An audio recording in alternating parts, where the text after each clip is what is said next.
Hey everybody, welcome to a new episode of POVincent. I'm taking a look at a movie that's based on one of the most famous legends in the whole world. And that movie is King Arthur, Legend of the Sword. This movie was directed by Guy Ritchie. So if you remember, he did a new adaptation of Sherlock Holmes starring Robert Downey Jr. And for that movie, he kind of modernized it a little bit more, put a little elements of modern action in there. I mean, Sherlock Holmes is using like kung fu or some kind of martial arts to kick butt in it.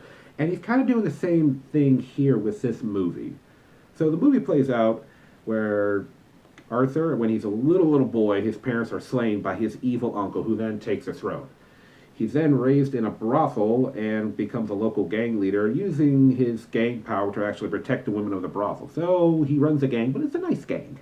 And of course, you know from any Arthurian legend, he pulls Excalibur from the stone, and his uncle finds out, and then it's on. It's a battle of good versus evil. And actually, now I think about it, it's all like the Lion King. Yeah, same kind of story. Scar kills Mufasa. Simba goes to live off with some less than noble folk, but are good people. Yeah, you're kind of ripping off Lion King a bit, I guess. But then again, this story has been used before, so I guess I'll let that go. What I really can't let go is that none of the characters really stand out to me. I mean, you've got a good cast there. I mean, Charlie Hunnam, who we know from Sons of Anarchy, Jude Law, who's also in the Guy Ritchie Sherlock Holmes movie, and a few other stars, which I'm not going to go through all of them, but there's a good cast here, but I guess I'm going to blame this one directly. None of the characters really maybe go, wow, I really like him, or I really like her, that was cool. Arthur, played by Charlie Hunnam, a little bit because he shows how streetwise and smart he is. You know, he's not the typical noble king hero that comes out of anywhere. He's he's a streetwise guy, and you see that smartness to him, that intelligence, I should say. Unfortunately, yeah, none of the other characters are like that exciting or anything. Other parts of the film that are bothersome are the special effects. Sometimes they're nice, sometimes they're not. There are some scenes with some, not to do any spoilers, but giant monsters that some of them are reminiscent from one of the Lord of the Rings movie. I'll let you find out that if you go see the movie. The giant monsters look fine for the most part, but then the CG kind of messes up when we're doing people. They have that kind of rubbery look effect in some of the fight scenes, which leads me to another bothersome point about this movie. The editing.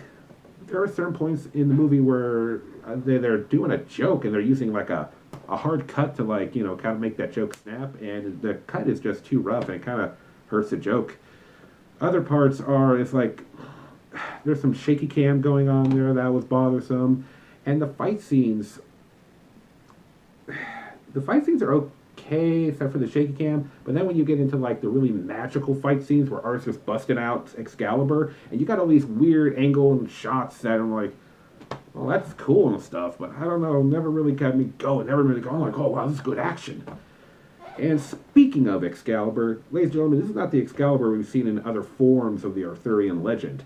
Now, I know a little bit about Arthurian legend. I know Excalibur, once pulled from the stone, did make Arthur a formidable force on the battlefield, but in this one, it makes him straight up superhuman. I'm serious. The Excalibur in this movie has more in common with Zangetsu from Bleach than it does in any other Excalibur I've seen in other movies or television. It really, literally blows enemies away with a single strike, which that is cool. Which, that's another thing about this movie. It's not like typical King Arthur stories or anything like that. It has more in common with Lord of the Rings or Elder Scrolls V Skyrim, to be honest. They really up the magic factor, which is odd because they have a mage in the movie, but it's not Merlin. Yeah, Merlin shows up for 2 seconds, and even then it's a flashback. You don't see his face, he's just in a hood. How do you do a King Arthur movie without Merlin? That bothered me. I'm like, he's Merlin. He's just as famous as King Arthur. The one mage they do have in here, she's, once again, not a really remarkable character, but it is the one scene in the movie where she displays just how strong her powers are, and I'm like, why didn't you do that earlier? It's, like, what? You could have summoned that all this time, and you didn't? Why not? And there's all these other things in the movie that don't make sense. There's a scene in the movie where one of the things I do kind of like is like Arthur, once he pulls Excalibur from the stone, he doesn't have full control over its incredible power. There's this kind of a journey through the movie, which is nice, where he has to like really figure out how to use it and wield it properly. But there's several times in the movie where it's like, it seems like he's finally mastered it, but then he doesn't. In this one scene, there's supposed to be, they flat out say, this will help him take control of it, and I'm like, no, he has just as much control as he does before, it's just now he's more motivated to use it. That previous scene was a waste of time.